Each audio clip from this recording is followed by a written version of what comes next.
अस्सलाम वालेकुम। मेरा नाम है अहमद जावेद राना। मेरे ग्रुप मेंबर्स हैं मोहम्मद एहसान इलाही, अलीम हसन और उस्मान अमीन। हम एमएससी आईटी के स्टूडेंट हैं और हमें इवैल्यूएशन करने के लिए समिट बैंक की वेबसाइट दी गई थी। बिस्मिल्लाह। जो सबसे पहले हमने जो वेबसाइट की ह्यूरिस्टिक इवैल्यूएशन की, उसका जो सबसे पहला पॉइंट था वो था विजिबिलिटी ऑफ सिस्टम स्टेटस। तो इसमें हमने ऑब्जर्व किया कि जो वेबसाइट के आइकन्स हैं या टैब्स हैं वो आपस में ओवरराइड कर रहे हैं। जैसा कि आप लोग यहाँ देख सकते हैं, चैट विद अस और इंटरनेट बैंकिंग के जो 2 टैब हैं, वो आपस में ओवरराइड कर रहे हैं। अगर हम वहाँ पे क्लिक करना चाहेंगे, तो हम वहाँ पे क्लिक नहीं कर सकेंगे। तो इसकी यूज़ेबिलिटी का काफ़ी इनको ख़्याल रखना चाहिए और इसको सिम्प्लीफाई करना चाहिए।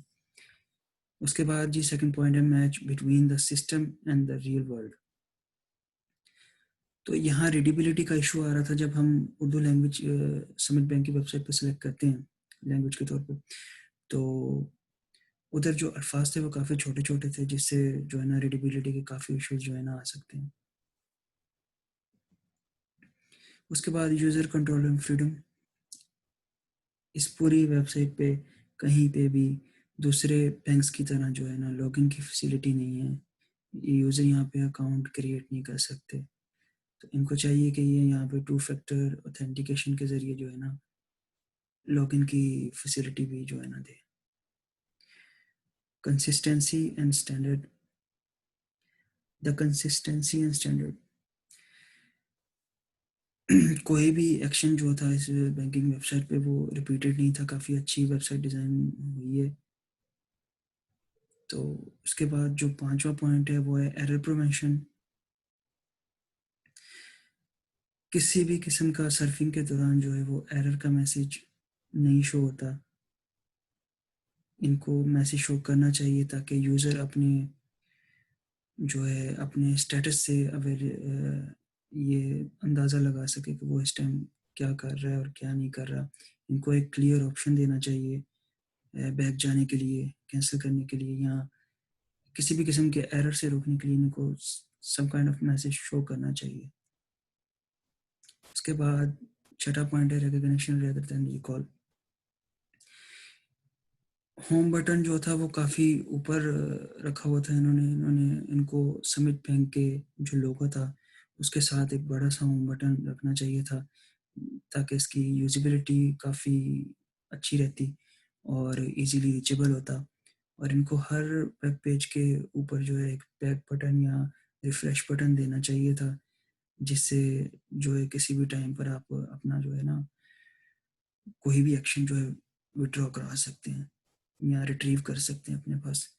उसके बाद सेवंथ पॉइंट जो है वो flexibility and efficiency of use.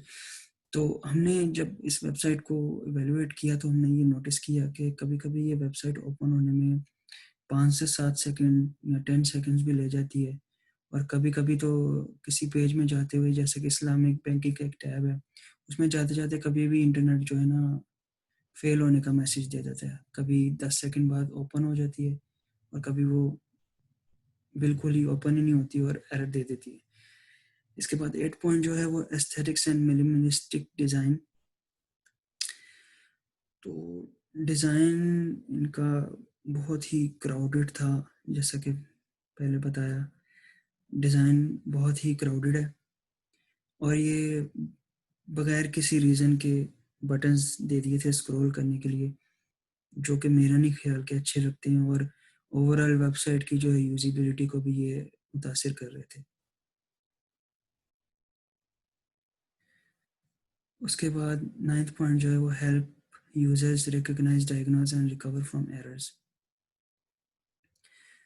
तो यहाँ पे किसी भी किस्म का इन्होंने डायग्नोस्टिक ऑप्शन नहीं दिया हुआ नीचे, जहाँ से यूज़र जो है वो अपनी प्रॉब्लम को डायग्नोस कर सके या कहीं से भी ये उसको पता लग सके कि उसको क्या प्रॉब्लम फेस आ रही है अगर वो किसी भी किस्म का एरर इस वेबसाइट पे नोटिस कर रहा है। तो इस तरह की कोई ऑप्शन नहीं दी गई थी। उसके बाद 10 पॉइंट जो है वो हेल्प एंड डॉक्यूमेंटेशन का है। इसमें भी यही कहेंगे हम कि फ्रीक्वेंटली आस्क्ड क्वेश्चंस का सेक्शन बिल्कुल ही जो है इग्नोर करके इन्होंने ऊपर एक टैब के अंदर हिडन किया हुआ था। वो भी जो है किसी काम का नहीं है। अगर यूज़र को वो बाहर शो नहीं होगा, तो वो टैब से जाके कैसे एक्सेस करेगा, उसको क्या पता कि किस टैब में इन्होंने रखा हुआ है।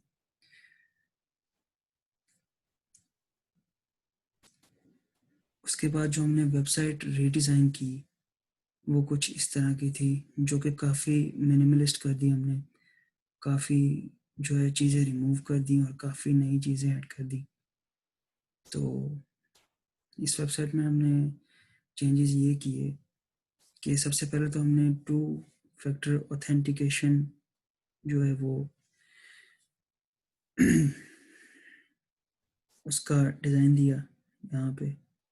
उसके बाद हमने एक छोटा-सा न्यूज़ स्लाइडर दिया, जिसमें जो है बैंकिंग में अगर कोई भी हॉलिडे वगैरह आ रही है या कोई भी इम्पोर्टेंट नोटिस है जो उनको शो करवाना है आवाम को, तो उसका जो सारा न्यूज़ वगैरह उसकी जो चलेगी वो इस टैब में चलेगी। उसके बाद एक स्लाइडर जो कि बहुत बड़ा है इनकी वेबसाइट पे, इनकी जो स्कीम्स वगैरह चल रही होती हैं, स्लाइडर चल रहे होते हैं, तो वो काफ़ी एनोइंग है, वो बहुत बड़ा बैनर चलाते थे, तो वो कुछ समझ ही नहीं आती थी, नज़र ही नहीं आता था, उसके ऊपर आइकन्स वगैरह आ जाते थे, तो हमने इसको साइड पे डिज़ाइन कर दिया ताकि ये एक साइड पे अच्छा भी लगे और इसकी यूज़ेबिलिटी भी बेहतर हो।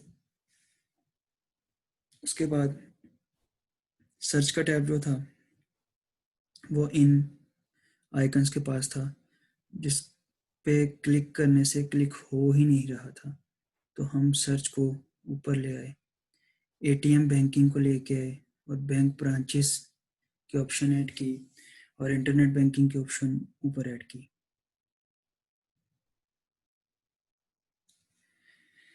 उसके बाद हमने इलेक्ट्रॉनिक सर्विसेज के अंदर मोबाइल बैंकिंग और मोबाइल बैंकिंग के अंदर भी टू फैक्टर ऑथेंटिकेशन जो थी उसको इनेबल किया। उसके बाद बैंक स्टाफ का भी जो है स्लाइडर हमने उस इलेक्ट्रॉनिक सर्विसेज में दिया।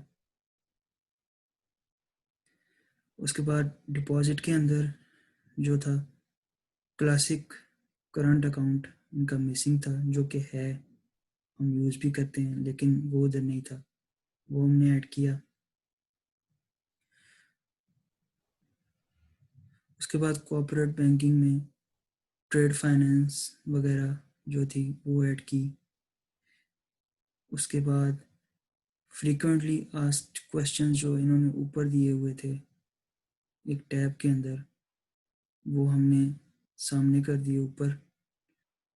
एसएमई ई बैंकिंग के अंदर इन्होंने फ्रीक्वेंटली आस्क्ड क्वेश्चंस रखे हुए थे, तो आम आवाम को कैसे पता लगेगा कि एसएमई के अंदर जो है फ्रीक्वेंटली आस्क्ड क्वेश्चंस इन्होंने रखे हुए हैं। उसके बाद हमने जो है समिट गोल्डन लोन जो था उसकी लोकेशन को ठीक किया। वो जब भी हम टैब को ओपन करते थे, तो वो आइकन्स दोनों बैंक एश्योरेंस का और समिट गोल्डन लोन का आपस में मिल रहे होते थे, तो उससे यूजिबिलिटी में काफ़ी फ़र्क पड़ता है, तो उसको हमने चेंज किया। देन उसके बाद हमने इलेक्ट्रॉनिक सर्विसेज में मोबाइल बैलेंस रिचार्ज की ऑप्शन भी ऐड की और ये हमारा सारी जो डिज़ाइनिंग हमने की ये वो थी। उसके बाद जो हमारी वेबसाइट को इवैल्यूएट किया था हमारे क्लास के दूसरे मेंबर्स ने, उन्होंने हमारी एक जो इवैल्यूएशन की थी वो हमने एक्सेप्ट नहीं की। एक वो था match between system and the real world. उन्होंने कहा था कि डिज़ाइन हमारा जो है वो थोड़ा कंफ्यूजिंग है, लेकिन हमारा डिज़ाइन जो था वो काफ़ी मिनिमलिस्ट था और इजीली इससे जो है वो जो कंज्यूमर होगा वो इजीली इससे इंटरेक्ट कर सकता है, तो हमें नहीं लगता कि इससे कोई यूजिबिलिटी में असर आएगा उनको, या डिज़ाइन इसका कंफ्यूजिंग है।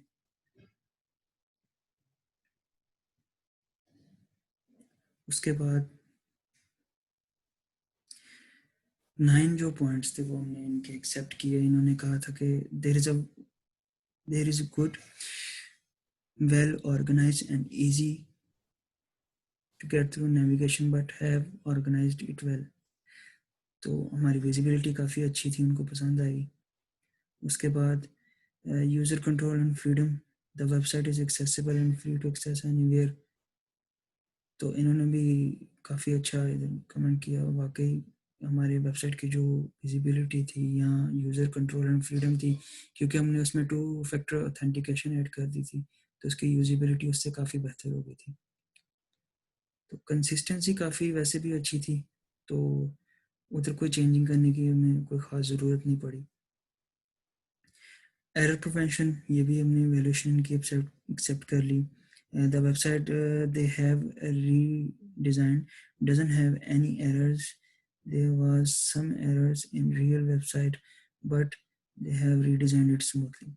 सो हमने इसको बड़ा स्मूथली जो है डिज़ाइन किया है, ताकि यूज़र इससे बेस्ट आउटपुट गेट कर सके।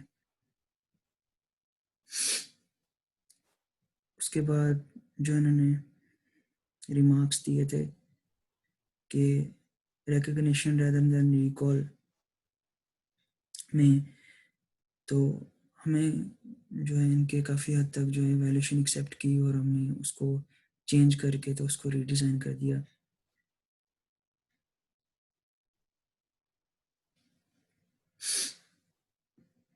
उसके बाद जो हमारी अपनी क्रिटिक है ग्रुप की इस बारे में टू इम्प्रूव दिस वेबसाइट, वो ये है कि इस वेबसाइट को जो है ना रिस्पॉन्सिव होना चाहिए था, क्योंकि हमने नोटिस किया कि हम जब भी कोई पेज वगैरह ओपन करते हैं तो ये काफ़ी स्लगिश सा इंटरफेस प्रोवाइड कर रही थी।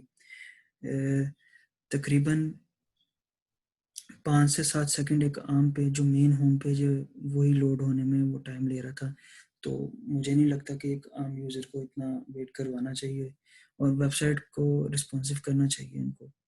उसके बाद इसका डिज़ाइन जो है वो मिनिमल करना चाहिए इनको। इसका डिज़ाइन जो था बहुत जो था क्राउडेड था और यूज़िबिलिटी उसकी बिल्कुल नॉर्मल थी, मतलब कि यूज़ नहीं किया जा सकता था उसको। तो उसका डिज़ाइन जो है इनको मिनिमल करना चाहिए। उसके बाद इनको लॉगिन की फैसिलिटी ऐड करनी चाहिए, जो कि बहुत ज़रूरी है, क्योंकि आजकल हर एक बैंक अपनी ऑनलाइन बैंकिंग मुतारिफ़ करवा रहे हैं। तो उस ऑनलाइन बैंकिंग के थ्रू आप बहुत ज़्यादा ट्रांज़ैक्शन वगैरह करते हैं आजकल। तो मुझे नहीं लगता कि एक बैंक जो एग्ज़िस्ट कर रहा है उसको ये स्टेप लेना चाहिए कि उनको लॉगिन फैसिलिटी ही ना प्रोवाइड की जाए अपने यूज़र्स को। तो उनको इस बात का ख़्याल रखते हुए एक जो है ना अकाउंट जो है लोगों का मैनेज करने के लिए एक फैसिलिटी देनी चाहिए अपनी वेबसाइट पे, जिससे लोग जो है फ़ायदा हासिल कर सकें। उसके बाद इनको अपनी हेल्प एंड डॉक्यूमेंटेशन का जो पार्ट है, उस पे काफ़ी काम करने की ज़रूरत है, क्योंकि जब चैट वगैरह इन्होंने जो ऑप्शन दिया हुआ है, उस चैट में कोई बंदा आपसे चैट करने के लिए अवेलेबल ही नहीं होता। तो इनको चाहिए कि हेल्प एंड डॉक्यूमेंटेशन के ज़रिए जो है फ्रीक्वेंटली आस्क्ड क्वेश्चंस या इस तरह की जो क्यूरीज़ हैं, उनको अच्छी तरह से सॉलिडिफ़ाई करके जो है एक सॉलिड आंसर दिया जाए, ताकि किसी भी कंज़्यूमर को अगर कोई प्रॉब्लम फ़ेस हो रही है, तो वो उसे काफ़ी अच्छे तरीके से टैकल कर सके। That's all from our side. Thank you so much. अल्लाह हाफ़िज़।